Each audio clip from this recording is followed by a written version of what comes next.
Agora, a gente vai falar um pouquinho sobre o processo de coesão. A coesão é uma das partes muito importantes dentro do seu texto, porque diz respeito à ligação entre as palavras, entre as orações, entre os períodos e entre os parágrafos, tá?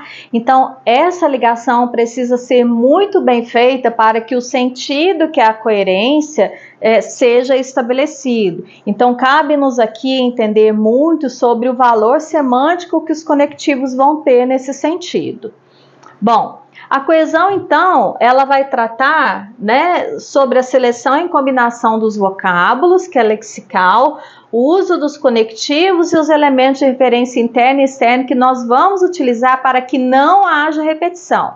Porque se um aluno fica repetindo a mesma palavra também dentro do texto, seu corretor vai entender que ele não tem coesão e que ele tem um vocabulário pobre, que ele não consegue identificar sinônimos ou fazer outras referências para que aquela palavra não seja repetida tantas vezes. Então, para a gente começar, eu trouxe um texto aqui real, tá? De que um aluno escreveu, que é um texto totalmente sem coesão. Então, ele escreve: a falta de água. O planeta Terra, se olharmos para ele, iremos perceber que grande parte dele é azul, ou seja, o planeta Terra é composto por uma grande parte de água, mas se olharmos para ele nos dias atuais, veremos que boa parte de água que tinha não tem mais. Esse problema é causado pela grande perda de água, e essa grande perda de água é causada pelas pessoas. Muitas pessoas acham que a água nunca vai acabar e que nunca faltará água nas residências e que as represas nunca iriam fechar.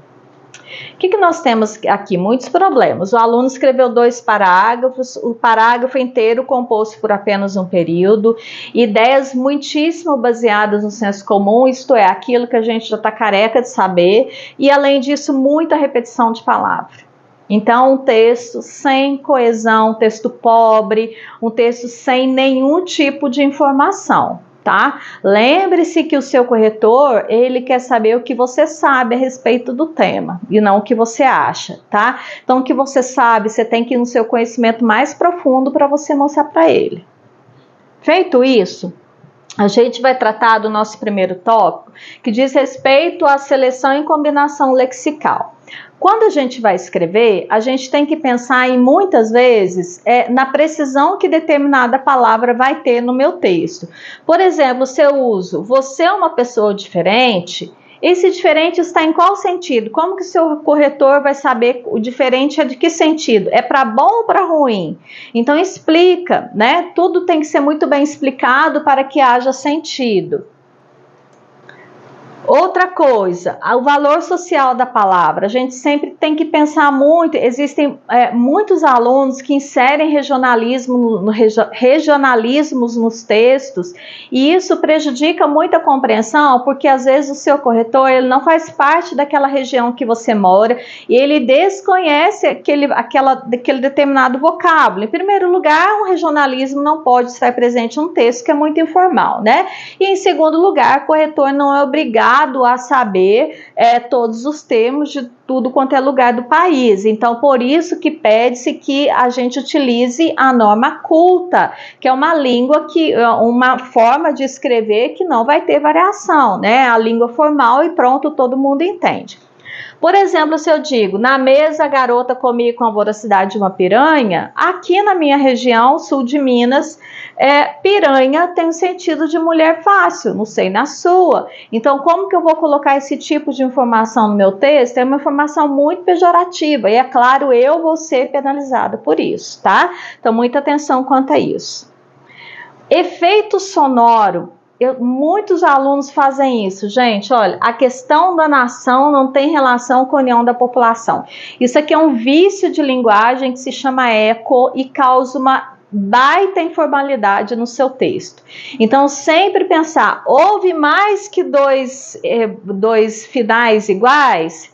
Já pense em trocar a palavra. Tá? Porque fica muito feio dentro do seu texto. Língua formal, pense sempre na maneira de escrever a melhor forma, a melhor palavra, o melhor vocábulo que você conhecer. Não é para escrever difícil, é para escrever com uma linguagem clara que todo mundo entende, mas também não precisa fazer isso, tá? A compreensão, né? Caminhou paulatinamente até a janela. Será que esse termo que você utiliza, ele está dentro do seu contexto lexical? Vou explicar. Quando a gente escreve, a gente deve fazer com que os nossos vocábulos estejam dentro de uma esfera corrente, isto é, que eles estejam mais ou menos na mesma altura da compreensão. Aí o aluno vai, coloca um paulatinamente lá. Esse termo está destoando de todos os vocábulos que ele escreve, então a gente chama isso de rebuscamento. E, em outras vezes, o aluno escreve, por exemplo, um agente no sentido de nós. Isso daqui é uma informalidade. O que aconteceu aqui? Eu vim escrevendo com uma sequência de vocábulos bacana, trouxe uma informalidade, a minha sequência foi quebrada. Ou eu trouxe um rebuscamento, a minha sequência foi quebrada.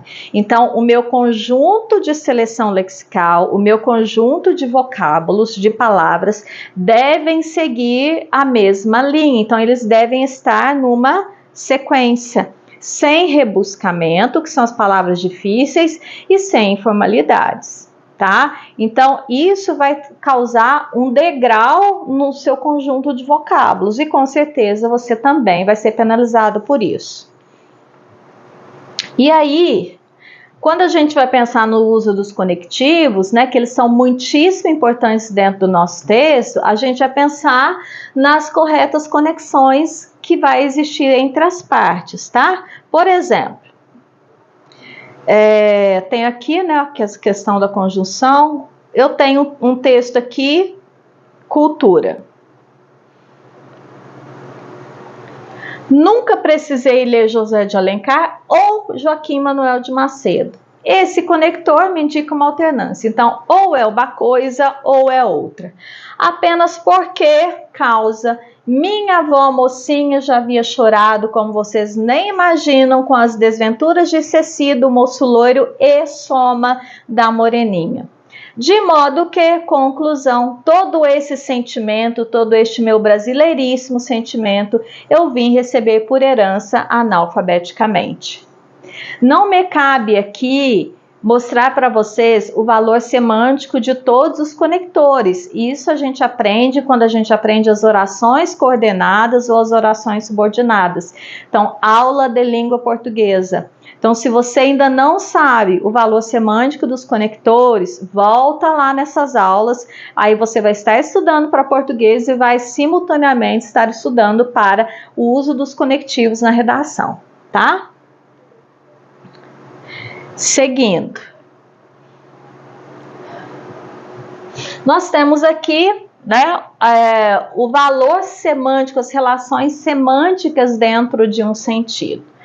Por exemplo, o time jogou com rapidez e inteligência, ponto. Não conseguiu o resultado, ponto. O goleiro adversário estava inspirado.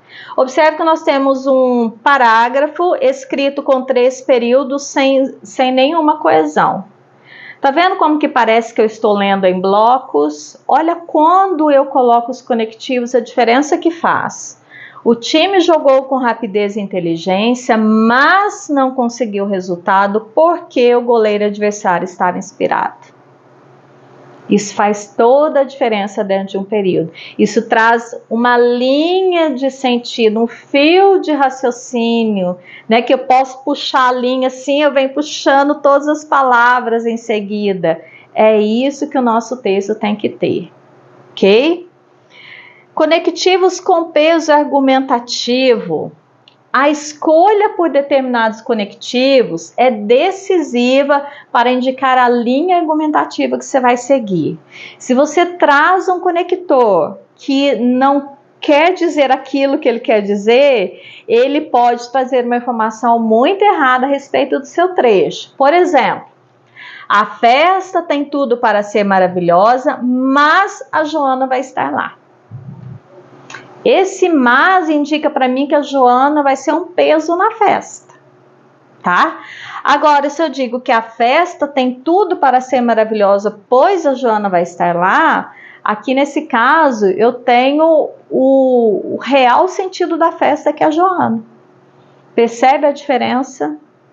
Se eu faço isso dentro de um texto, coloco um conectivo que não tem nada a ver com nada, olha o desvio de informação que eu posso trazer para dentro de um texto. Então, estudar o valor dos conectivos é fundamental para eu fazer um bom texto.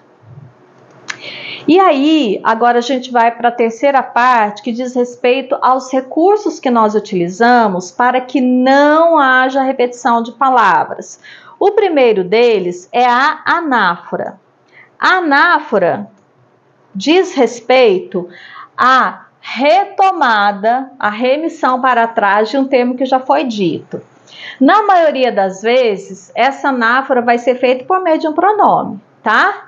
Então, a advogada estava certa da culpa de sua cliente. Apesar disso, olha, apesar de ela estar certa, esta, que é a cliente que está mais próximo, tinha o direito à defesa, e aquela, que é a advogada que está mais longe, faria de tudo para garantir o direito.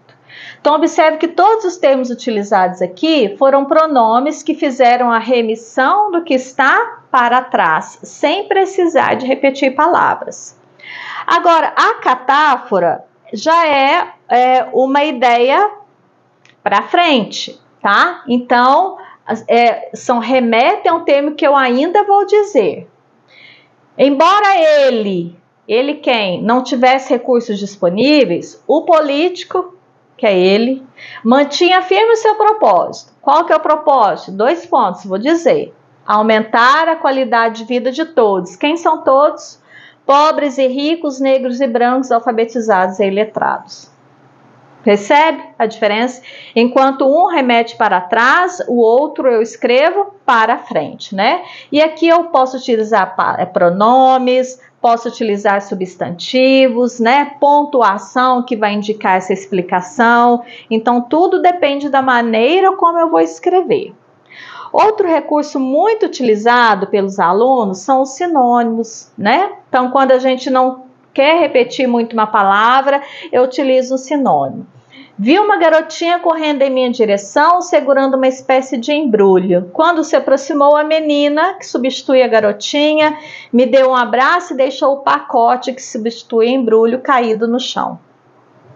Eu já li um texto uma vez que o aluno colocou no mesmo parágrafo, em um único parágrafo, a mesma palavra 14 vezes. Qual a leitura que eu consigo fazer dessa repetição? Eu consigo fazer a leitura que ele tem 0 vocabulário. Né? Ele tem um vocabulário muitíssimo limitado vai ser muito prejudicado que diz respeito à coesão.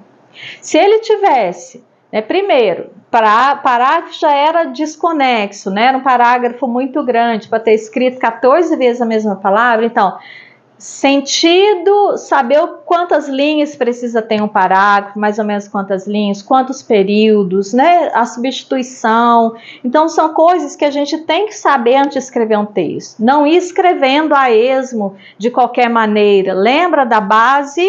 Eu tenho que ter uma base para, em cima dela, construir as minhas ideias. Um outro recurso que eu utilizo é o sinônimo por meio de hiperônimo. O que é um hiperônimo? Pensa na palavra hiper, né, que significa maior, super. Eu tenho, por exemplo, o hiperônimo escola. Dentro do hiperônimo escola, eu tenho professores, alunos, sala de aula. Então, é como se fosse uma palavra maior, um universo maior, e dentro dele eu tenho universos menores.